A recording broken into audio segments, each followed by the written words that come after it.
there's a lot going on with the news, a lot of stories, and this was the big one that we saw. We were going through them today. Like, yeah, there's a lot. We were here, and besides just being an overall rumor, there's some other stuff that's, if it is indeed what it could mean for the future of Spider-Man. Sadie Sink Spider-Man brand new day role revealed, possibly, and she's tied to Tobey Maguire's Peter Parker. Holy speculation about who Sadie Sink could play in Spider-Man Brand New Day has been running rampant for months now, but this latest rumor points to her playing the daughter of Peter Parker and Mary Jane. Rumblings that Stranger Things star Sadie Sink was being eyed to play Jean Grey in Marvel Studios' X-Men reboot first did the rounds earlier this year. However, we've since learned that she will star in Spider-Man Brand New Day and not the powerful psychic. Sink's role has been kept under wraps, but on the Hot Mic podcast, John Roca had Jeff Schneider? Not in this one, revealed what he's heard. Apparently, the actress is playing Mayday Parker, the daughter of Tobey Maguire's Peter Parker Spider-Man. In the comics, Mayday Parker is the first child of Peter and Mary Jane in a future alternate universe. In that reality, Kane reunited the couple with the baby that believed died during childbirth. In a later battle with the Green Goblin, Spidey lost a leg and decided to retire from crime fighting. Mayday eventually gained powers of her own as a teenager and donned Ben Reilly's Spider-Man suit to fight Normie Osborn, the Green Goblin's grandson. This is too much for me, guys, who set out to restore his family's name as a new Goblin. If correct, this confirms that Spider-Man Brand New Day is a multiverse tale, a decision which makes sense with the movie swinging into theaters between Avengers Doomsday and Avengers Secret Wars. Jeff Schneider, there it is, meanwhile, also chimed in to say that Sink's character will likely be a friend to Tom Holland's Peter, filling the void left by MJ and Ned.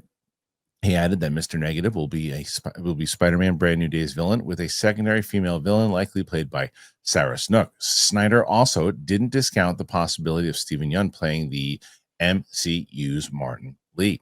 We'll see what happens, but there are several convincing signs that Spider-Man will battle Mr. Negative, a newer addition to the character's Rogues Gallery. He debuted during the late 2000s.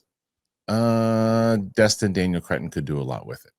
This is news to me. Sink has said a possibility of playing Jean Grey in Spider-Man: The Brand New Day. Nothing to say about this. Yada, yada. Okay. All right. So this is it's a big story if it indeed is true. I'll tell you what, out of all the rumors I've heard so far, and not just because it's Roca, I tend to believe this one. Yeah. I tend to believe it because it makes sense on a lot of different levels.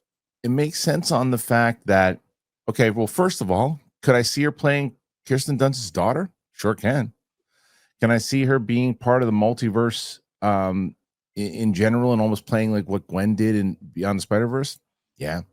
Could I see her having a bigger role and being like the best friend, kind of newest best friend to Peter? Yeah.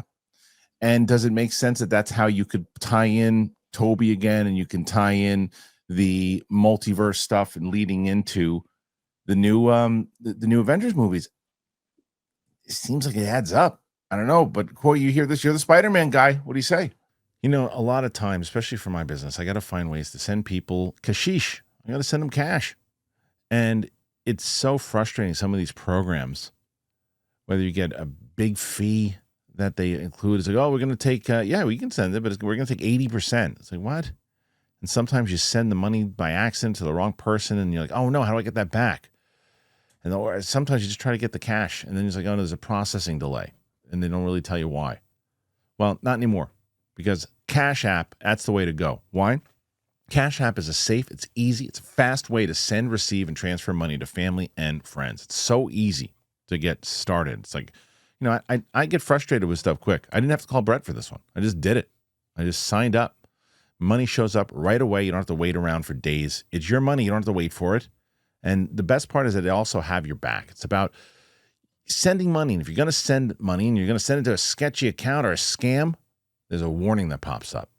Do you feel more relaxed knowing that Cash App has your back? You should, because that's how I felt. If you don't have Cash App, I'm going to ask you this question. What the hell is wrong with you? Get it. It's so easy. You can just, next time, by the way, when you're at dinner with somebody, like, oh, I'll get you back next time. You go, nope, we can just split it through Cash App. Don't let them get away with it. Limited time only. New Cash App users can use our exclusive code to earn some additional cash. For real, no catch. You just download Cash App and sign up. Use our exclusive referral code, Kristian, in your profile. Send $5 to a friend within 14 days, and you're going to get $10 dropped right into your account. Terms apply. That's money. That's Cash App. So it's really interesting right now. Spider-Gwen has gotten so popular. They've brought in the Spider-Gwen of her universe into our universe. And so when I hear this, I'm like, oh, it's interesting that, you know, sometimes comics have nothing to do with the movies as far as in real time, but also sometimes there are villains or storylines introduced as a way of like beta testing, like, oh, how will fans deal with this? Now, it's not like one-to-one by any means, but there's definitely like when a villain is going to be in the limelight, they focus on that villain. Right now, there's a giant Doom storyline over the entire universe. No coincidence, next year's big Doom movie. So I do think there is a potential of her being Mayday and utilizing some of the Spider-Gwen storyline they're doing right now, like folding her into the universe, having her here. I could see this working. It does make sense to me. Mayday Parker was something that I think most nerds that like the comics assumed like top 3 when she was announced. So I think it makes sense. I think it makes it so we could have a street level Spider-Man story with elements of multiverse. This doesn't make it a multiversal movie. It'll have multiversal elements, which I think is what Tom Holland was kind of going for. It sounded like it was the battle between the MCU and Sony wanting, you know, another trio movie and something big and multiversal. This could allow for a few scenes of multiversal stuff and then be largely rooted in a gang war using Martin Lee, using, you know, that sort of story. So I see it as kind of a cake and eat it too, potentially. And Sadie Sink's great. So I like this idea, hopefully. What do you think, Winston? I think that Coy kind of hit the nail on the head there. I think that this allows you to bring in, again, those multiversal elements without making this fully multiversal. And I think you also just set it up like Spider-Verse with Gwen, where you don't get that reveal until later. And I hope what they end up doing is it's maybe mid-second or beginning of third act when that happens, and we're now tying it all together, how this is the bridge between Doomsday and Secret Wars. I think that is 1,000% the way to go. I'm glad that the idea that Sadie is still involved is a good thing one way or the other, since I do think she's very talented.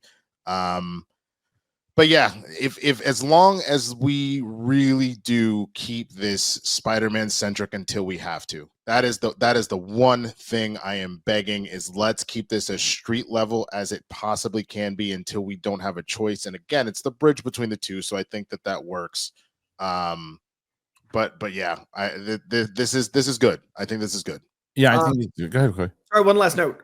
Thinking of it too, like you want a female lead in the film and maybe not wanting to have it be a Black Cat and like a relationship or something. Just like, I think a lot of people would feel a little like, wait, Spider-Man sacrificed everyone knowing about him to save MJ and now he's dating someone else. I think this is a good way to have someone with powers that he's not in a relationship with, because it'd be kind of weird if he was dating the daughter of a multiversal version of himself. That's like a layer of incest I can't fathom.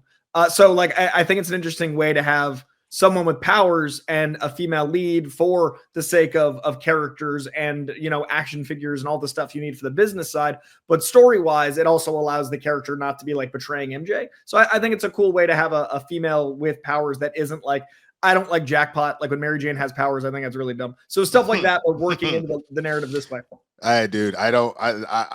I'm not hating the Mary Jane Venom thing, but I am praying to God they don't do that. Like, I really hope they're not. That I'm fine to let that play out in the comics and see how that goes before I pass full judgment. But I really hope that's not what's about to happen here. I don't even want Peter to be like, yeah, and we thought the Venom symbiote died, man, but it got a hold of Mary Jane. I've been fighting my wife for years. Like, I will be furious. What I'm hoping for also is the fact that what you guys are saying, it's like, it's okay to let Spider-Man be the one with the powers. It's okay to do that. You don't have to let it. Well, now we want to do like you said, Coy, because Spider-Gwen is super popular now. It's like, well, now we're gonna give someone else the powers and Peter's got to figure it out. It's like, no, just let him. It's a Spider-Man movie. It's okay to let him be the lead. It's okay. You're fine. Please. Please. You've been very successful in the past. That's what they do. They get scared and they go, oh, you know what? Now it's got to be someone else that's got to be the lead, or it's got to be someone else. It's got to be whoever did. Let her do it. And they're like, no, you don't. Not for this new movie. Make a new movie. You don't need to do it for Spider-Man. I don't think that they will. I think that this is why I believe that the Sadie Sink being the friend is great, because she did it masterfully on Stranger Things, and you give her would be a huge role for her overall to do this in her first Marvel movie.